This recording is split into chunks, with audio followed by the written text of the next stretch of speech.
नमस्कार, मैं doctor Manju Bhargavi info में आप सभी का हार्दिक स्वागत करती हूँ। आज मैं आप लोगों को तुलसीदास जी कृत रामचरितमानस के दोहों का भावार्थ सुनाने जा रही हूँ। रामायण में माँ सीता जी का अपहरण हो जाता है।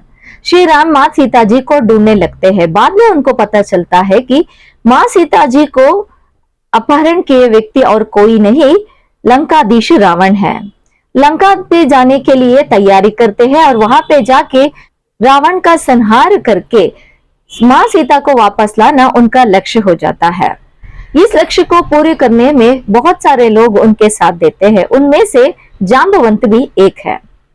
जांबवंत चाहता है कि लंका जाकर माँ सीता से कोई मिले और उनका संदेश श्री राम तक पहुंचाए और इस सब कार्य का नेतृत्व हनुमान करे। हनुमान जी के पास जाकर जांबवंत विचार व्यक्त करते हैं और उनके बल पर विश्वास भी व्यक्त करते हैं। जांबवंत के विश्वास व्यक्त करने का तरीके को सुनकर हनुमान मन ही मन खुश हो जाते हैं और निर्णय करते हैं कि इस कार्य को पूर्ण करे बिना मैं चैन से नहीं रह सकता हूँ। श्री राम के लिए मैं इतना जरूर करूंगा और राम नाम स्मरण करके कार्य को करने आगे बढ़ते हैं। हनुमान जी लंका जाने से पहले अपने साथियों से मिलते हैं और कहते हैं कि हे भाइयों, मेरे आने तक आप लोग दुख को सहते रहना। आप लोग अरण्य में मिलने वाले फल फूल वगैरह खाकर रहो, मैं जल्दी से वापस आ जाऊंगा। सीता माँ को ढूंढकर उनका संदेश श्री राम जी तक पहुंचाना मेरा लक्ष्य है।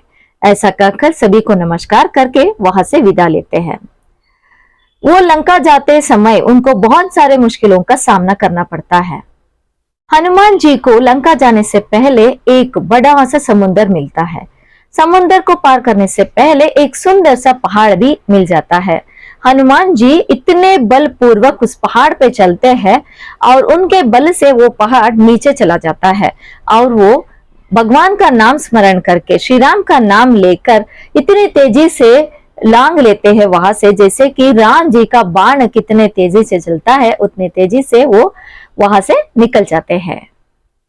समुद्र ने हनुमान जी को पहचान लिया कि वे श्री राम जी के परम भक्त हैं, तो वह मेनक पर्वत से आग्रह करता है कि तुम जाकर हनुमान जी को विश्रांति देने का प्रयास करो। तब मेनक पर्वत उठकर बताता है कि हनुमान जी थोड़े समय तक आप मेरे ऊपर विश्राम कीजिए। तब हनुमान जी कृतज्ञता व्यक्त करते हैं और बताते हैं कि श्री राम जी का कार्य पूर्ण किए बिना मुझे चैन नहीं है, इसीलिए क्षमा कीजिए, मैं आपके ऊपर रहकर विश्राम नहीं कर सकता हूँ। ऐसा कहकर मेनक पर्वत से वहां आगे बढ़ते हैं। पवनसुत हनुमान की परीक्षा लेने के लिए देवता आगे बढ़ते हैं और उस कार्य के लिए वे सर्पों की माता सुरसा को नियुक्त करते हैं। वे बताते हैं कि आज का आहार तुम्हारे लिए हनुमान है। देवताओं का आग्रह पालन करने के लिए सर्पों की माता सुरसा जो है वो आगे बढ़ती है और हनुमान को खाने के लिए आती है। हनुमान से बताती है कि देवताओं ने आज मुझे तुम्हें आहार बना के दिया है और मुझे तुम्हें खाना है। हनुमान जी यहाँ पे अपनी बल के साथ बुद्धि का भी उपयोग करते हैं। वे बताते हैं कि माता आज मुझे छोड़ दीजिए, मैं अपना कार्य पूर्ण करके वापस जरूर आऊंगा आप और आपका आहार बनूंगा। जो है सर्पों की माता सुरसा जो है वह हनुमान की बात सुनने के लिए तैयार नहीं होती है। तब हनुमान जी सोचते हैं कि इसको जरूर सबक सिखाना है। तब हनुमान बताते हैं कि ठीक है, तुम मुंह खोलो, मैं तुम्हारा आहार बन जाऊंगा और अपने आकार को बड़ा बनाते जाते हैं और सर्पों की माता सुरसा जो है अपना मुंह को भी ज्यादा करने लगती है और वह बहुत बड़ा आकार बन जाते हैं और उसके मुंह भी बहुत बड़ा हो जाता है। इमीडिएटली घुसने का समय जब आता है, हनुमान जी अपना बुद्धि का प्रदर्शन करते हैं। वो उनका आकार इमीडिएटली छोटा कर लेते हैं और उसके मुंह में जाके वापस आ जाते हैं। यहाँ पे सर्पों की माता सुरसा को इंसल्ट होता है और वह बताती है कि मैं आपके सामने हार गई, मुझे क्षमा कीजिए। और सर्पों की माता सुरसा जो है हनुमान को आशीर्वाद देती है कि तुम सिर्फ बल में ही नहीं बुद्धि में भी बहुत चतुर हो, अपने कार्य सिद्ध जरूर होगा, ऐसा आशीर्वाद देके हार कर वहां से चली जाती है और हनुमान जी अपना कार्य पूर्ण करने के लिए आगे बढ़ते हैं। समुद्र को पार करते समय हनुमान जी को और एक राक्षसी का सामना करना पड़ जाता है। वह सिंहिका है। वो क्या करती है, आकाश में जो भी उड़ते हैं पंछियां, उनकी छायाओं को पकड़ लेती है और उस छायाओं को पकड़ने से वो उड़ नहीं पाते हैं, तब उसको आराम से वह आहार बना लेती थी। उसी जैसे अपना चाल वह हनुमान जी के ऊपर भी करने जाती है, पर हनुमान जी को पता हो जाता है कि ये चाल बिछाई है और मेरी छाया को पकड़ने आई है। तब वह अपनी शक्ति का प्रदर्शन करके उसका संहार करते हैं और लंका जाने के लिए आगे बढ़ते हैं। अंत में वह लंका पहुंच जाते हैं। लंका नगरी पहुंचने के बाद ऐसा दृश्य का चित्रण हमें यहाँ पे दिखाई देता है कि बहुत सुंदर नगरी है।